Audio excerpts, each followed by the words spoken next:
Can starter Axies be useful? Today we're going to try and test that theory. The one starter Axie that I really like is Puffy. Now Puffy in this triple aqua setup is right at the back with Bloodlust or Hearty Warrior. Now I prefer Bloodlust because of the AoE damage that we currently see in the meta.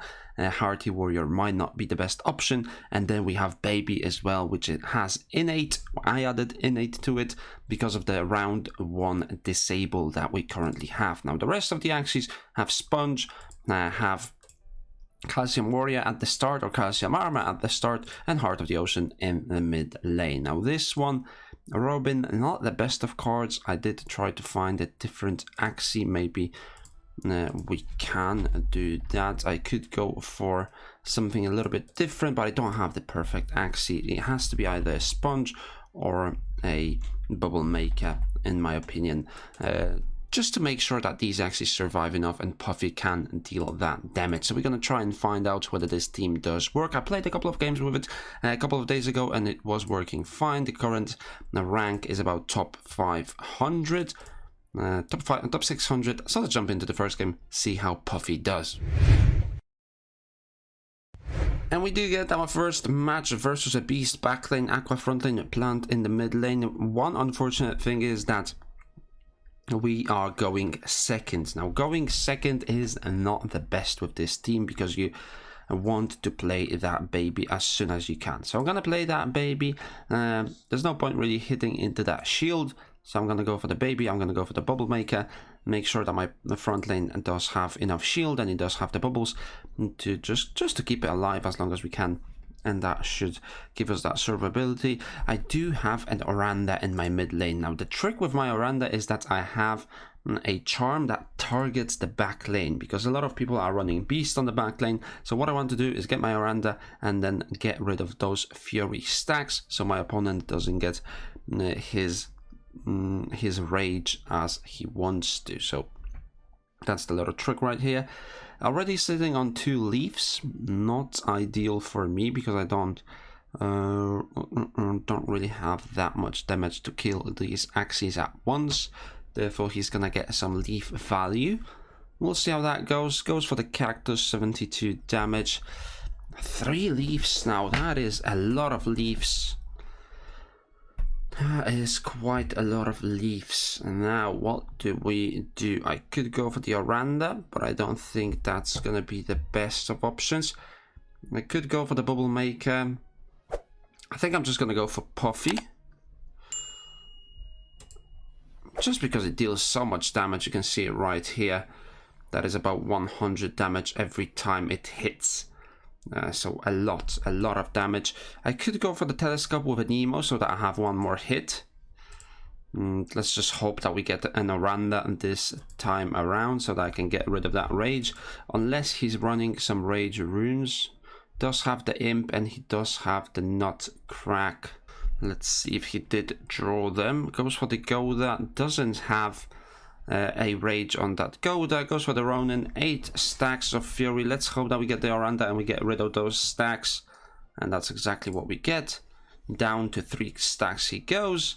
And now I can go for Risky Fish, I can go for Sponge, or I can go for Little Crab. And I think Little Crab is the best one that I can go for, just because if I don't play it, it will disappear out of my deck. And you can see the damage, 153 damage. Absolutely insane when it comes to the damage that it deals with Bloodlust. That's why I like Puffy. The Baby deal 33 more damage when you are above 66 health, 66%. So Bloodlust allows you to heal and then you deal more damage. That's why I really like running Puffy on the back lane.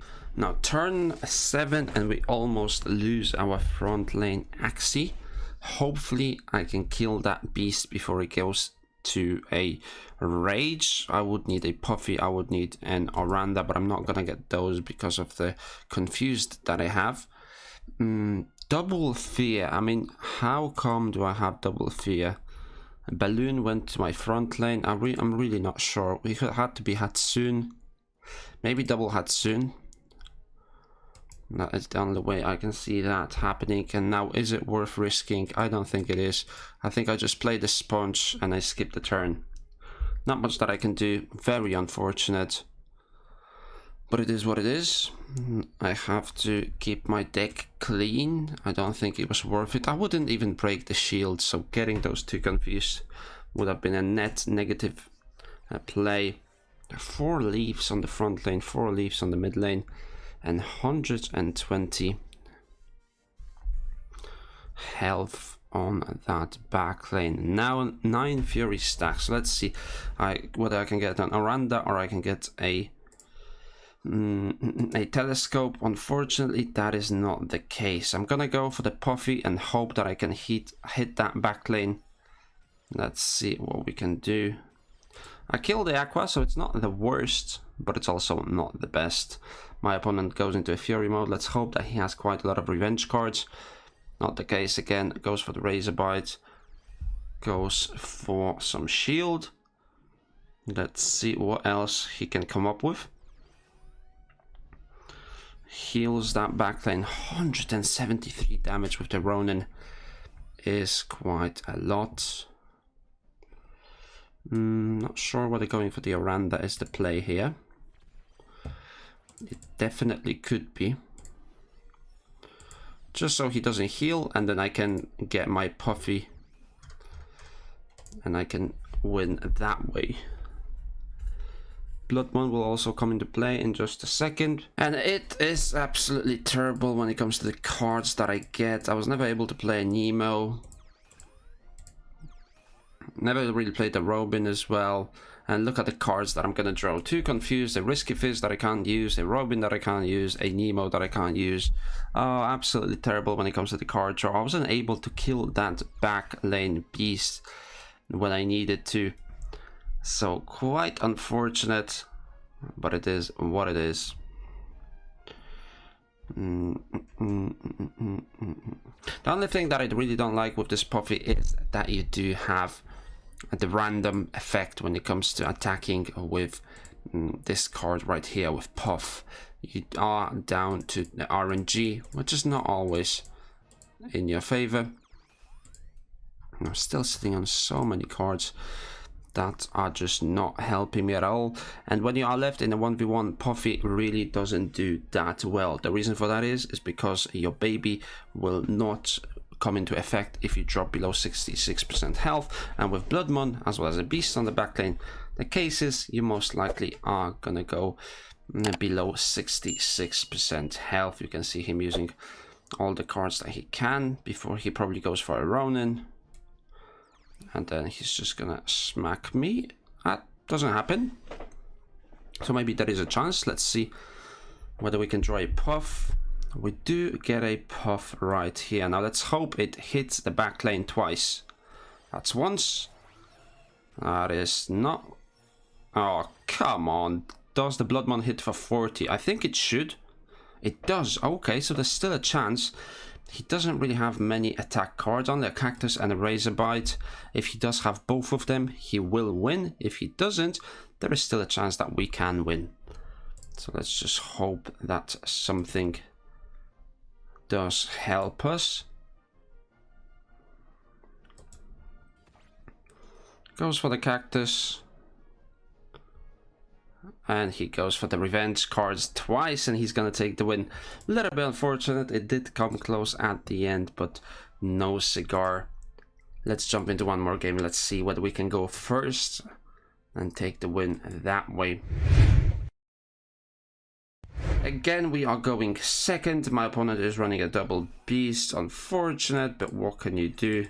I'm gonna have to go for the Ethereal rather than for the Blood Moon Crab or the Bubble Maker, because I cannot afford to lose the little crab due to Ethereal. So I always have to play it. It's a very high damage card, so you always want to use it. Let's see whether he can deal some damage into my front lane. Already going for the Nemo, so he's sitting on 4 energy. Goes for the Zeal as well. Goes for Fury. Goes for the Nutcrack. He's probably gonna have a Ronin in there as well. Just another Nutcrack, stacking up those Fury stacks, putting my Aqua down to 181. And now I could go for a Nemo and a Puff. It does look quite attractive. Unfortunately, we don't get it. Gonna go for the sponge. 14 health on that aqua and 9 fury stacks on the back lane, so it looks like he's gonna be able to use it. Goes for the telescope. Getting those 2 bubbles on each of his axes is definitely gonna help him. Hopefully I can do that too. It's always tough to crack the Pangolin scale, although he can't get himself any shield. That 25% less damage is just so helpful for sustainability or survivability rather. Ronin, 62 damage.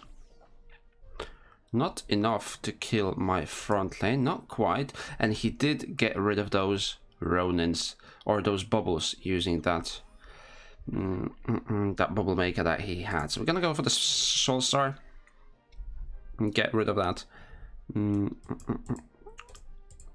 Get rid of that front lane, and then I can go for Risky Fish, Puff. Let's heal that up. And I can use the Nemo just so I can play the bubble maker as well. That way I give my team bubbles and I get 70 shield on the front lane. And it looks like this should be a win right here. I do have the sponge, I do have the Robin.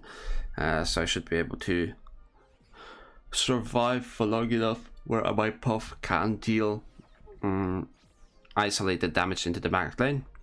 2 energy already used to kill that front lane. Goes for the Imp. Doesn't really help him enough. And now it goes back to me, and I can use the Robin, I can use the Oranda, but I'm just gonna go for the little crab instead, and probably the Puff.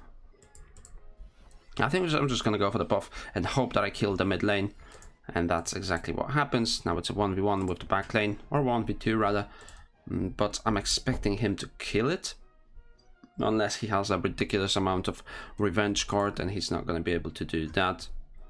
Should be an easy game from here on out. So it's an alternative team to what we see in the meta. I don't think that this team is like top 100 or anywhere near that.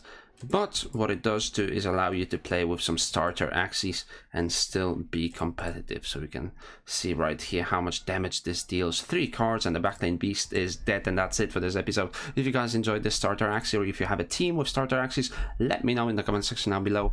As always, if you enjoyed it, make sure to give it a thumbs up, and I will see you in the next one.